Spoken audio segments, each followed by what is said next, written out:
नबी करीम सल्लल्लाहु अलैहि वसल्लम ने फरमाया, ए लोगों, बड़ा ही बलीग़ खुतबा फरमाया और फरमाया, ए लोगों, अनकरीब मैं तुमसे जुदा हो जाऊंगा,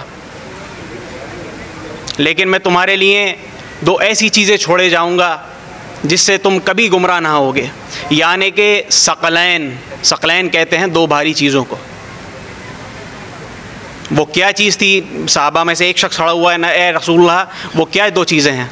नबी करीम सल्लल्लाहु अलैहि वसल्लम ने फरमाया, किताबुल्लाह व इतरती, यानी कि अल्लाह की किताब,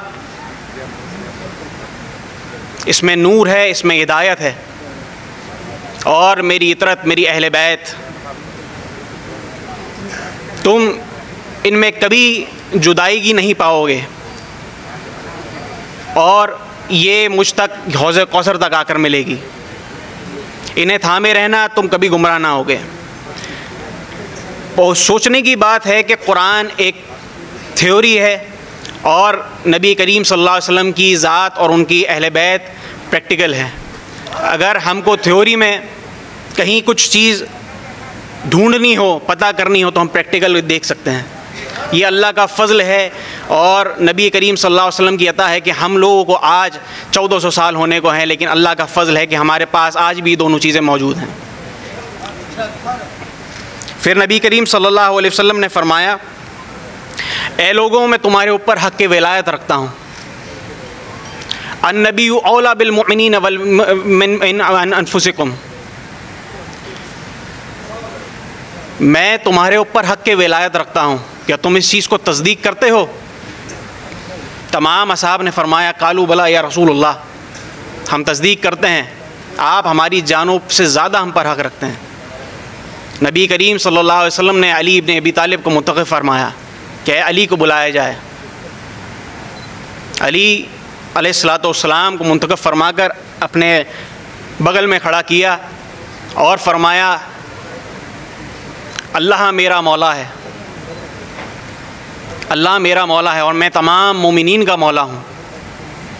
फिर अली इब्न अबी तालिब का बाजू को बुलंद कर कर तमाम असहाब, यानी कि 1,24,000 कमोबेश असहाब वहाँ मौजूद थे, तमाम असहाब के सामने हाथ बुलंद करके फरमा दिया, मन कुंत मौलाहु फ़हाज़ अली मौला, कि ये वो अली है जिसके बारे में मैं, अली बहुत हैं लेकिन ये अली है जिसके बारे में मैं बात कर रहा हूँ, यानी कि मैं जिसका मौला हूँ अली इब्न अबी तालिब उनके मौला हैं।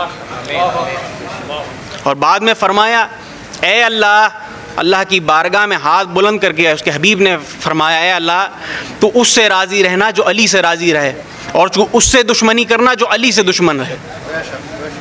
ये आज के दौर में सबसे बड़ी बात है।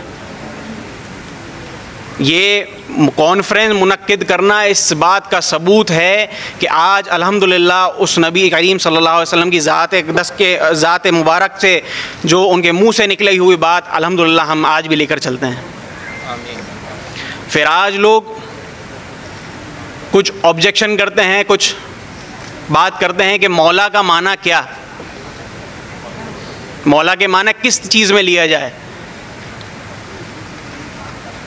बहस में नहीं जाना चाहता हूँ, ना किसी से कोई बहस व मुबाहिसा होनी चाहिए, हम सिर्फ इतनी सी बात बोलते हैं।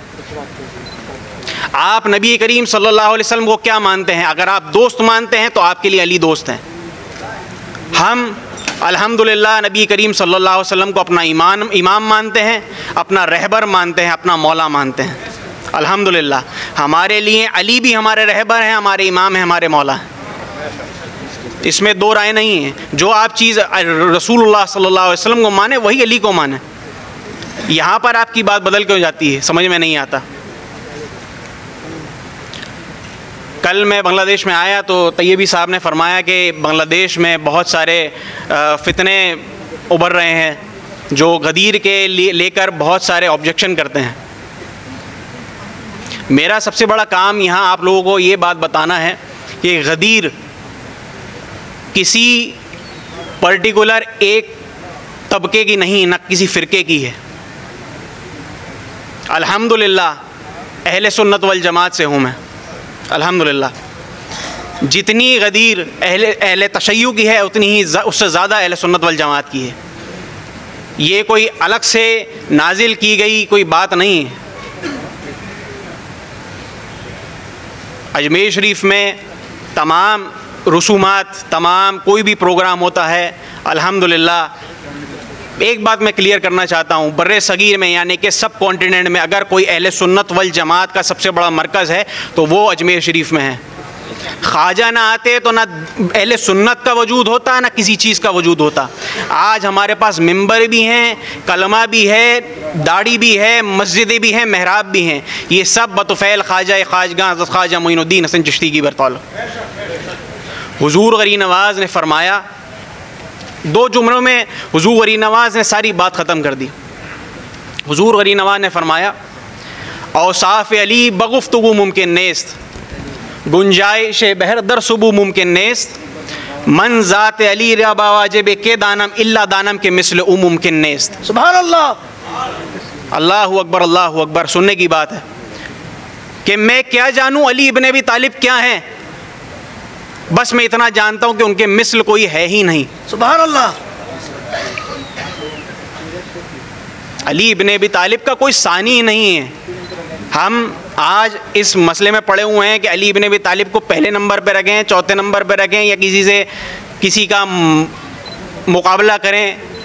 हंसी आती है और उनकी अक्ल पर सोचने को जी चाहता है कि जिसके लिए नबी करीम ने सल्लल्लाहु अलैहि वसल्लम ने फरमा दिया कि ए अली तेरी मुझसे वो मुनासिबत है कि जो मूसा के लिए हारून, लेकिन उसके बाद कोई नबी नहीं। यानी कि अगर कोई नबी होता तो वो अली इब्न अबी तालिब होते। हम आज तक इसी चीज़ में पड़े हुए हैं कि अली इब्न अबी तालिब कौन से नंबर पर रखें। माअज़ल्लाह, अस्तग़फिरुल्लाह। अली इब्न अबी तालिब की फ़ज़ाइल में कुरान पाक भरा हुआ है, तमाम कुतुब अहादीस भरी हुई हैं। जितनी अहादीस पढ़ना चाहें कम हैं। अना मिन अली, अना व अली मिन नूर वाहिद, मैं और अली एक नूर से हैं, यानी कि अली और मैं जुदा ही नहीं हैं। ए अली तुम मेरे भाई हो, दुनिया में भी और आखिरत में भी। तो कहने की बात है, अगर अजमेर शरीफ में यौम गदीर मनाया जा रहा है, इसके पीछे कोई वजह है। आज हम तमाम सुन्नतों को लेकर चलते हैं, लेकिन सिर्फ यही कौल मौलाए कायनात अमीरुल मोमिनीन की बात पर ही क्यों इख्तिलाफ होता है? सोचने की बात है। यहाँ पर हम नज़रिया क्यों बदल लेते हैं? अल्लाह की पहचान हमें किसने कराई? नबी करीम सल्लल्लाहु अलैहि वसल्लम ने कराई ना। अली इब्न अबी तालिब की पहचान जब कराई, जब हम मुंह क्यों फेर लेते हैं? सोचने की बात है। अहले सुन्नत वल जमात अल्हम्दुलिल्लाह आज बांग्लादेश में पहली बार इस तरीके से मैं मजलिस होते हुए देख रहा हूँ, इस तरह इस पैमाने पे कॉन्फ्रेंस होते हुए देख रहा हूँ जहाँ मौलाए कायनात का जिक्र हो रहा है। मैं मुबारकबाद पेश करता हूँ तमाम लोगों को जिन लोगों ने ज़रा सा भी इस कॉन्फ्रेंस में कंट्रीब्यूट किया। अल्हम्दुलिल्लाह अल्लाह करीम आपके ईमान में बेशुमार रह बरकतें अता फरमाए इंशाअल्लाह ताला। आमीन।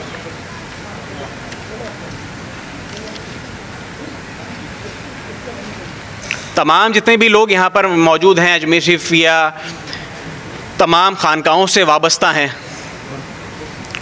हुज़ूर वली नवाज़ के ग़ुलाम, हुज़ूर शेख अब्दुल कादिर जीलानी रहमहुल्लाह के ग़ुलाम, लेकिन अगर अली इब्न अबी तालिब की ग़ुलामी तस्लीम ना करी तो तुम्हारी ग़ुलामियाँ तुम्हारे मुँह पे मार दी जाएंगी।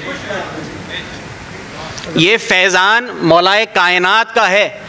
ये तमाम फैज़ान जो हम तक पहुँच रहा है, आज 850 साल होने को आए हैं हुज़ूर वली नवाज़ की वफ़ात को, लेकिन आज भी हम तक फैज़ान पहुँच रहा है। तो ये फैज़ान किसी का नहीं है, सिर्फ़ अमीरुल मोमिनीन इमामुल मुस्लिमीन का है। और जिसने इसको तर्क किया वो ना दुनिया का रहा ना आखिरत का।